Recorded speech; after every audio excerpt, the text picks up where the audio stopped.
அஸ்ஸலாமு அலைக்கும் வரஹ்மத்துல்லாஹி வபரகாத்துஹு. அஊது பில்லாஹி மினஷ் ஷைத்தானிர் ரஜீம். பிஸ்மில்லாஹிர் ரஹ்மானிர் ரஹீம்.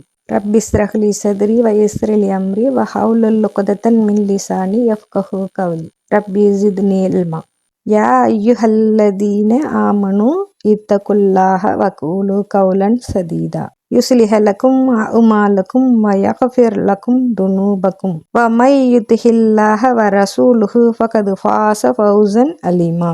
அல்லாஹ்வின் நல்லடியார்களே, சாந்தியும் சமாதானமும் என்றென்றும் உங்கள் மீதும் என் மீதும் நிலவட்டுமாக என்று துவா செய்தவளாக ஆரம்பம் செய்கின்றேன். அல்ஹம்துலில்லாஹ். அல்லாஹுவையும் மறுமை நாளையும் நம்பிக்கை கொண்டவர் தம் அண்டை வீட்டாரை கண்ணியப்படுத்தட்டும் என்று நபி ஸல்லல்லாஹு அலைஹி வஸல்லம் அவர்கள் கூறினார்கள். நூல் புகாரியில 6019வது ஹதீஸாக பதிவு செய்யப்பட்டிருக்கு. நம் உறவுக்கு அடுத்ததாக நமக்கு நெருக்கமான உறவு யாருன்னு சொன்னா நமது அண்டை வீட்டாராகத்தான் இருப்பாங்க. எப்படின்னு சொன்னா, நம்ம மகிழ்ச்சியா இருக்கும்போதும் சரி, நம்ம துக்கமாக இருக்கும்போதும் சரி, நம்மோட இருந்து நமக்கு ஆறுதல் சொல்லக்கூடியவர்கள் யாருன்னு சொன்னா இந்த அண்டை வீட்டுக்காரர்களாகத்தான் இருப்பாங்க. நம்ம வீட்டில் நடக்கக்கூடிய நல்லவைகள் கெட்டவைகள் எல்லாமே நம்ம பக்கத்து வீட்டில் இருக்கக்கூடிய அண்டை வீட்டுக்காரர்களுக்கு தான் தெரியக்கூடியதாக இருக்கும். நம்முடைய உறவுகளுக்கு நாம் சொன்னால் மட்டும்தான் தெரியும். அதனால தான் நம்ம பற்றி விசாரிக்கணும் அப்படின்னு சொல்லி ஒருவர் விரும்பினாங்க அப்படின்னு சொன்னாங்கன்னா அவங்க என்ன செய்வாங்க, உடனே நம்மளை பற்றின விஷயத்தை என்ன செய்வாங்க, நம்ம பக்கத்தில் இருக்கக்கூடிய நமது அண்டை வீட்டார்கள்ட்ட தான் போய் கேட்கக்கூடியவங்களா இருப்பாங்க. இப்போ நம்ம வீட்டுக்கு பக்கத்தில் ஒரு வீடு வாங்குறாங்க அப்படின்னு சொன்னாக்கா அக்கம் பக்கத்தில் இருக்கிற வீடு எப்படிப்பட்டதாக இருக்கும் அப்படின்னு சொல்லி அவங்கள்ட்ட விசாரிக்கக்கூடியதாக இருப்பாங்க. அதே சமயம் ஒரு வீட்டுக்கு குடி வராங்கன்னு சொன்னால் அக்கம் பக்கத்தில் இருக்கிறவங்கெல்லாம் கண்ணியமானவங்களாக இருப்பாங்களா அப்படின்னு சொல்லி அதை விசாரிக்கக்கூடியவங்களாக இருப்பாங்க. அதே சமயம் நம்ம வீட்டில் பொம்பளை பிள்ளையோ ஆம்பளை பிள்ளையோ இருந்து அவங்களுக்கு நம்ம கல்யாணத்துக்கான ஏற்பாடுகளை செஞ்சோன்னு சொன்னால் அந்த மாப்பிள்ளை வீடோ பெண் வீடோ அவங்க நம்ம வீட்டில் வரக்கூடியவங்களாக இருந்தாங்கன்னு சொன்னால் அவங்க என்ன செய்வாங்க, நம்ம பற்றின விவரங்களை நமது பக்கத்தில் இருக்கக்கூடிய அண்டை வீட்டார்கிட்ட தான் கேட்கக்கூடியவங்களா இருப்பாங்க. அவங்களுடைய கேரக்டர்லாம் எப்படிமா, பிள்ளைங்க எல்லாம் நல்ல முறையில் வளர்த்துருக்காங்களா அப்படின்னு சொல்லி என்ன செய்வாங்க, நம்மளை பற்றின விவரங்கள் எல்லாம் என்ன செய்வாங்க, அண்டை வீட்டார்கிட்ட தான் போய் கேட்கக்கூடியவங்களாக இருப்பாங்க. அதனால தான் நம்ம என்ன செய்யணும், அண்டை வீட்டாரிடம் நம்ம என்ன செய்யணும், கண்ணியமான முறையில் நம்ம நடந்து கொள்ளக்கூடியவர்களாக இருக்கணும். அவர்களை நம்ம கண்ணியப்படுத்தக்கூடியவர்களாக இருக்கணும். இன்ஷா அல்லாஹ். அவங்கள நம்ம அண்டை வீட்டாரை பார்த்தாக்க நம்ம என்ன செய்யணும், அழகான முறையில் அவங்களுக்கு சலாம் சொல்லக்கூடியவங்களாக இருக்கணும். அவங்களுக்கு உடல்நலம் சரியில்லாமல் இருந்துச்சு அப்படின்னு சொன்னாக்க நம்ம என்ன செய்யணும், அவங்க வீட்டுக்கு போய் அவங்கள பார்த்து நம்ம நலம் விசாரிக்கக்கூடியவங்களாக இருக்கணும். அதே சமயம் அவங்க வீட்டில் ஒரு இறப்பு, அது ஒரு இறப்புங்கிறது ஒரு திடுக்கிடக்கூடிய நிகழ்வு இல்லையா, அதை மாதிரி இறப்பு அவங்க வீட்டில் நிகழ்ந்துடுச்சின்னு சொன்னால் அவங்க வீட்டுக்கு போய் நம்ம என்ன செய்யணும், அவங்க ஜனாசாவில் கலந்துக்கிட்டு அந்த ஜனாசா நல்லடக்கம் செய்கிற வரைக்கும் அவங்களுக்கான உதவிகளை செஞ்சு கொடுத்து அவங்களுக்கு நம்ம உதவியாக இருக்கக்கூடியவங்களாக இருக்கணும். அவங்க கடன் கேட்டாங்க அப்படின்னு சொன்னால் நம்ம என்ன செய்யணும், முகத்தில் அடித்த மாதிரி இல்லைன்னு சொல்லாமல் நம்மளால் முடிஞ்சிச்சின்னு சொன்னால் அவங்களுக்கு நம்ம உதவி செய்யக்கூடியவங்களாக இருக்கணும். அவங்க ஏதாச்சும் தெரியாமல் ஒரு தவறு செஞ்சிட்டாங்க, அவங்களுடைய ஒரு இயலாமல் ஏதாவது ஒரு விஷயத்தில் ஒரு தவறு நடந்துருச்சு அப்படின்னு சொன்னால் நம்ம என்ன செய்யணும், அதை பெருசுப்படுத்தாமல் அதை என்ன செய்யணும், அதை நம்ம மறைக்கக்கூடியவங்களாக இருக்கணும். அவங்கள அதை பெருசுப்படுத்தி அவங்கள ஏளனப்படுத்தக்கூடியவங்களாக இருக்கக்கூடாது. அதே சமயம் அவங்க ஏதாவது ஒரு நன்மையான செயல்கள் செஞ்சுருக்காங்க அப்படின்னு சொன்னாக்கா அவங்கள என்ன செய்யணும், அவங்க வீட்டுக்கு போயிட்டு நம்ம அவங்கள பார்த்து அவங்களுக்கு நம்ம ஒரு வாழ்த்து சொல்லி அவங்கள நம்ம வாழ்த்தக்கூடியவங்களாக இருக்கணும். நம்ம விசேஷமான நம்ம வீட்டில் உணவுகளை ஏதாவது நம்ம சமைச்சோம் அப்படின்னு சொன்னால் நம்ம என்ன செய்யணும், அண்டை வீட்டாருக்கும் அதை கொடுத்து அவங்களையும் சாப்பிட சொல்லக்கூடியவர்களாக இருக்கணும். அடிக்கடி அவங்க வீட்டுக்கு போயிட்டு நம்ம என்ன செய்யணும், நம்ம மார்க்க விஷயங்களாக இருந்தாலும் சரி, உலக நடப்பு விஷயங்களாக இருந்தாலும் சரி, இதையெல்லாம் அழகான முறையில் அவங்க கூட கலந்து பேசி அவங்க கூட நம்ம உரையாடக்கூடியவர்களாக இருக்கணும். இப்படியாக நம்ம எல்லா நேரங்களிலும் நமது அண்டை வீட்டாரை நம்ம கண்ணியத்தோடு நடத்தக்கூடியவர்களாக இருக்கணும். மாறாக என்ன செய்யக்கூடாது, நம்ம வீட்டு குப்பைகள்லாம் கொண்டு போய் அவங்க வீட்டு முன்னால் கொட்டுறது, நம்ம வீட்டு கழிவு நீரை அவங்க வீட்டு பக்கமாக திருப்பி விடுறது, அவங்க வீட்டு பாதைக்கு முன்னால் இடையூறு தரக்கூடிய வகையில் நம்ம என்ன செய்கிறது, நம்ம வீட்டு வாகனத்தெல்லாம் போய் நிறுத்துறது, அவங்க வீட்டுக்கு ஒரு காற்று புகாதபடி நம்ம வீட்டு செவரை உயர்த்துறது, அவங்க வீட்டுக்கு அவங்க அனுமதி இல்லாமல் எட்டி பார்க்கறது, அவங்க வீட்டு பெண்களை வந்து தவறான எண்ணங்களோட பார்க்கறது, அவங்க வீட்டு விஷயங்களை துருவி துருவி ஆராயிறது, இந்த மாதிரி விஷயங்களெல்லாம் என்ன செய்யக்கூடாது, நம்ம செய்யாமல் அதிலிருந்து நம்ம தவிர்ந்து கொள்ளக்கூடியவர்களாக இருந்துக்கணும். அல்லாஹ் சொல்கிறான், அடுத்தவருடைய ரகசியங்களை நாம் பாதுகாத்தோன்னு சொன்னால் நமது ரகசியங்களை அல்லாஹ் மறுமையில் பாதுகாப்பேன் அப்படின்னு சொல்லி அல்லாஹ் சொல்லக்கூடியவனா இருக்கான். இது ஒரு ஹதீஸ் புகாரியில் பதிவு செய்யப்படுது. இவன் முஸ்லீம் அல்ல, இவன் முஸ்லீம் அல்ல, இவன் முஸ்லீம் அல்ல என்று 3 முறை நபி ஸல்லல்லாஹு அலைஹி வஸல்லம் அவங்க சொன்னாங்களாம். உடனே தோழர்கள் எல்லாம் கேட்டாங்களாம், அல்லாஹ்வின் தூதரே யாரை குறிப்பிடுகிறீர்கள் அப்படின்னு சொல்லி கேட்டாங்களாம். அதுக்கு நபி ஸல்லல்லாஹு அலைஹி வஸல்லம் அவங்க சொன்னாங்களாம், எவரை கண்டு அண்டை வீட்டார் அஞ்சுகிறாரோ அவன் முஸ்லீம் அல்ல அப்படின்னு சொல்லி சொன்னதாக ஹதீஸில் பதிவு செய்யப்படுறாங்க. புகாரியில் பதிவு செய்யப்பட்ட ஹதீஸாக இருக்கு. ஒரு முறை சஹாபாக்கள் அனைவரும் என்ன செஞ்சாங்களாம், பெருமானார் நபி ஸல்லல்லாஹு அலைஹி வஸல்லம் அவங்க ஒழு செஞ்சும்போது அவங்க தாடியிலேருந்து வலியக்கூடிய அந்த தண்ணீரை என்ன செஞ்சாங்களாம், அவங்க கரங்களால் ஏந்தி அதை வந்து அவங்களுடைய மேனியில் தடவி கொள்ளக்கூடியவங்களாக இருந்தாங்களாம். நபி ஸல்லல்லாஹு அலைஹி வஸல்லம் அவங்க கேட்டாங்களாம், ஏன் இப்படி செய்கிறீங்க அப்படின்னு சொல்லி கேட்கும்பொழுது சஹாபாக்கெல்லாம் சொன்னாங்களாம், உங்கள் மீது நாங்கள் கொண்ட அன்பின் காரணமாக தான் யார சொல்லலாம் இப்படி செய்கிறோம் அப்படின்னு சொல்லி இப்படி செஞ்சோம் அப்படின்னு சொல்லி சொல்கிறாங்களாம். அப்போ பெருமானார் நபி ஸல்லல்லாஹு அலைஹி வஸல்லம் அவங்க சொல்கிறாங்களாம், எவர் இறைவனையும் இறை தூதரையும் இறைவனும் இறை தூதரும் தன்னை நேசிக்க வேண்டும் அப்படின்னு விரும்புகிறாரோ அவர் என்ன செய்யட்டும், அவர் பேசினால் உண்மையே பேசட்டும், கொடுத்த அமானிதத்தை பாதுகாக்கட்டும், அண்டை வீட்டாரிடம் நல்ல முறையில் நடந்து கொள்ளட்டும்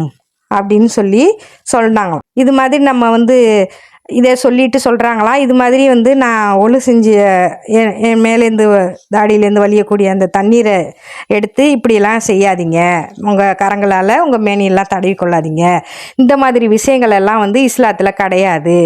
உண்மையிலே நீங்கள் என் மீது அன்பு வச்சிருக்கீங்க அப்படின்னு சொன்னால் நீங்கள் என்ன செய்யுங்க, உண்மையே பேசுங்க, அமானிதத்தை காப்பாற்றுங்க, அண்டை வீட்டாரை நல்ல முறையில் கண்ணியப்படுத்துங்க அப்படின்னு சொல்லி சொல்லக்கூடியவங்களாக நபி ஸல்லல்லாஹு அலைஹி வஸல்லம் அவங்க இருந்தாங்களாம். அடுத்ததாக வந்து அண்டை வீட்டார் அப்படின்னு சொல்கிறது நம்ம இரு பக்கமும் இருக்கக்கூடியவங்க மட்டும்தானா அப்படின்னு சொன்னால் இன்னும் நிறைய கேட்டகரியை வந்து அண்டை வீட்டார் அப்படின்னு சொல்லி சொல்கிறாங்க.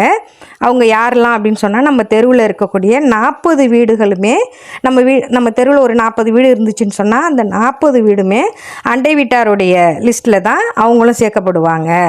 அதே மாதிரி நம்மளோட சேர்ந்து படிக்கிறவங்க, நம்மோட பயணம் செய்கிறவங்க, அதேமாரி பஸ்ஸில், ட்ரெயினில், விமானத்தில் நம்ம பக்கத்தில் உட்காந்து பயணம் செய்யக்கூடியவங்களும் நம்ம அண்டை வீட்டாராக கருதப்படுவாங்க. நம்மோட ஒரு கம்பெனிலேயே ஒரு கம்பெனியில் இந்த மாதிரி பக்கத்தில் உட்காந்து வேலை செய்யக்கூடியவங்களும் நமது அண்டை வீட்டாராக கருதப்படுவாங்க. அதே மாதிரி நம்ம நடக்கக்கூடிய நடைப்பயணத்தில் நம்மளோட சேர்ந்து பயணிக்கிறவங்க, நடைப்பயணம் செய்யக்கூடியவங்க, ஒரு சிறிது நேரமாக இருந்தாலும் அவங்கள பார்த்து ஒரு முகபத்தாக சலாம் சொல்லிவிட்டு அவங்கள ஒரு சகோதரத்தோட அவங்கள்ட்ட அவங்க பாதை வந்தோன்னா அவங்க வழி வந்தோன்னா அவங்க போயிடுவாங்க. நம்ம போகக்கூடிய இடம் வந்துச்சுன்னா நம்ம பிரிஞ்சு நம்ம வந்துடுவோம். ஆனால் அந்த சிறு நேரத்தில் அவங்க கூட நம்ம பேசக்கூடிய அந்த சிறு நேர பயணத்தில் அவங்க பேசக்கூடிய அந்த பயணத்தில் அவங்களையும் வந்து அண்டை வீட்டாரோட அவங்களும் சேர்க்கப்படுவாங்க. அதேமாரி நம்ம ஒரு கடைக்கு பொருள் வாங்க போனோம்னு சொன்னால் நம்ம பக்கத்தில் நின்று பொருள் வாங்கக்கூடியவங்களும் அண்டை வீட்டார் அதில் சேரக்கூடியவங்களாக இருப்பாங்க அப்படின்னு சொல்லி இவங்களெல்லாம் வந்து அண்டை வீட்டார் அப்படின்னு சொல்லி கருதப்படுவாங்க அப்படின்னு சொல்லி சொல்கிறாங்க. அந்நிசா அத்தியாயம் 4 வசனம் 36 சொல்கிறான், மேலும் உறவினரான அண்டை வீட்டார், அந்நியரான அண்டை வீட்டார், பக்கத்தில் இருக்கும் நண்பர், பிரயாணம், தொழில் போன்றவற்றில் கூட்டாளியாக இருப்போருக்கும் வழிபோக்கருக்கும் உங்களிடமுள்ள அடிமைகளுக்கும் அன்புடன் உபகாரம் செய்யுங்கள். நிச்சயமாக அல்லாஹு கர்வமுடையோராக வீண் பெருமையுடையோராக இருப்பவர்களை அல்லாஹு நேசிப்பதில்லை அப்படின்னு சொல்லி அந்நிசா அத்தியாயம் 4 வசனம் 36 அல்லாஹ் குறிப்பிடுகிறான். ஒரு முறை அன்னை ஆயிஷா ரலியல்லாஹு அன்ஹா அவங்க ஒரு அன்பளிப்பு பொருளை வச்சுருக்காங்க. நபி ஸல்லல்லாஹு அலைஹி வஸல்லம் அவங்க கிட்ட வந்து, அல்லாஹ்வின் தூதரே நான் ஒரு அன்பளிப்பு பொருள் வச்சுருக்கேன், அதை எந்த அண்டை வீட்டாருக்கு கொடுக்கறது அப்படிங்கிறதுல குழப்பம் ஏற்பட்டிருக்கு, அதை எந்த அண்டை வீட்டாருக்கு நான் கொடுக்கட்டும் நீங்கள் சொல்லுங்கள் யாரை சொல்லலாம் அப்படின்னு சொல்லி கேட்குறாங்க.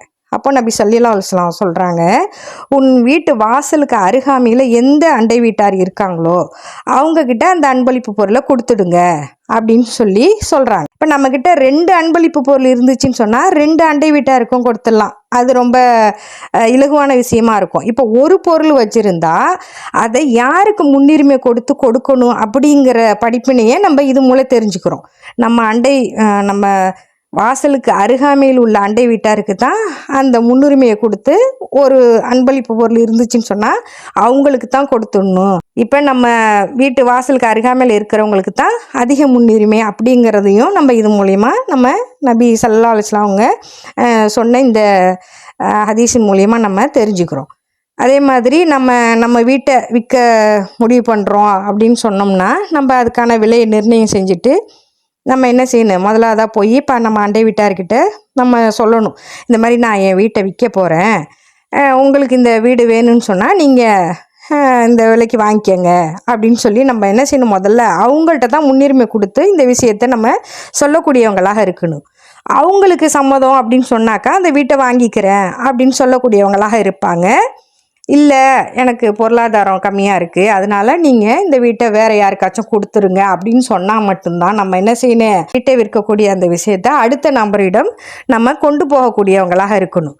இப்போ அல்லாஹ்வுடைய தூதரும் எந்த அளவுக்கு அண்டை வீட்டாருக்கு முன்னுரிமை கொடுத்துருக்காங்க அப்படிங்கிறத நம்ம இது மூலயமா தெரிஞ்சுக்கிறோம்.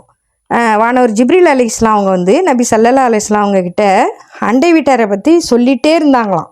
எந்த அளவுக்குன்னு சொன்னால் எங்கே நம்மோட வாரிசாக அந்த அண்டை வீட்டாரை ஆக்கிடுவாங்களோ அப்படிங்கிற அளவுக்கு என்னும் அளவுக்கு நீண்ட நேரம் பேசிக்கிட்டே இருந்தாங்க அப்படின்னு சொல்லி நபி ஸல்லல்லாஹு அலைஹி வஸல்லம் அவங்க கூறியதாக ஆயிஷா ரலியல்லாஹு அன்ஹா அவங்க அறிவிக்கிறாங்க. நூல் புகாரியில் இந்த ஹதீஸு பதிவு செய்யப்பட்டதாக இருக்குது. அப்போ நம்ம அண்டை வீட்டாரை எந்த அளவுக்கு நம்ம கண்ணியப்படுத்தணும் அப்படிங்கிறத நம்ம இது மூலிமா நம்ம அறிந்து கொள்ளக்கூடியவர்களாக இருக்கிறோம். அண்டை வீட்டாருக்கு நம்ம என்ன செய்யணும், அவங்கள நல்ல முறையில் நட்போடு நம்ம பழகக்கூடியவங்களாக இருக்கணும். அண்டை வீட்டாரை நம்ம கண்ணியப்படுத்தக்கூடியவங்களாக இருக்கணும். அதே சமயம் அண்டை வீட்டாருக்கு அவங்கள்ட்ட போய் சென்று அவங்க பக்கத்து வீடாக நம்ம போய் என்ன செய்யணும், அவங்கள்ட்ட தாவா செய்யணும். மார்க்க விஷயங்களை நம்ம அவங்கள அறிஞ்சு செயல்பட சொல்லக்கூடிய ரொம்ப இலகுவாக தன்மையாக அவங்கக்கிட்ட போய் பேசி அழகான முறையில் நம்ம தாவா பண்ணி செஞ்சு அவங்கள்ட்ட என்ன செய்யணும், மார்க்கத்தை விளக்கக்கூடியவங்களாக இருக்கணும். இப்போ பக்கத்தில் இருக்கிறாங்க அப்படின்னு சொல்லிட்டு நம்ம என்ன செய்யணும், ஈகோ பார்த்துக்கிட்டு அவங்க வீட்டுக்கு போய் இந்த மாதிரிலாம் செய்கிறதா அப்படின்னு நம்ம செய்யாமல் நம்ம உண்டு நம்ம வேலை உண்டுன்னு நம்ம இருக்கிறத தவிர்த்துட்டு நம்ம என்ன செய்யணும், அக்கம் பக்கத்தில் இருக்கக்கூடிய அண்டை வீட்டாரிடம் போயிட்டு நம்ம என்ன செய்யணும், தாவா செஞ்சு அவங்களுக்கு மார்க்க விஷயங்களை எத்தி வைக்கக்கூடியவங்களாக இருக்கணும். இன்ஷா அல்லாஹ் அல்லாஹ்வும் அல்லாஹ்வுடைய தூதரும் அல்லாஹ்வுடைய தூதரையும் பின்பற்றக்கூடிய நன்மக்களாக நம்ம ஆக்கி அருள் புரிவானாக. ஆமீன். வாஹர் தவானா அல்ஹம்துலில்லாஹி ரப்பில் ஆலமீன். அஸ்ஸலாமு அலைக்கும் வரஹ்மத்துல்லாஹி வபரகாத்துஹு.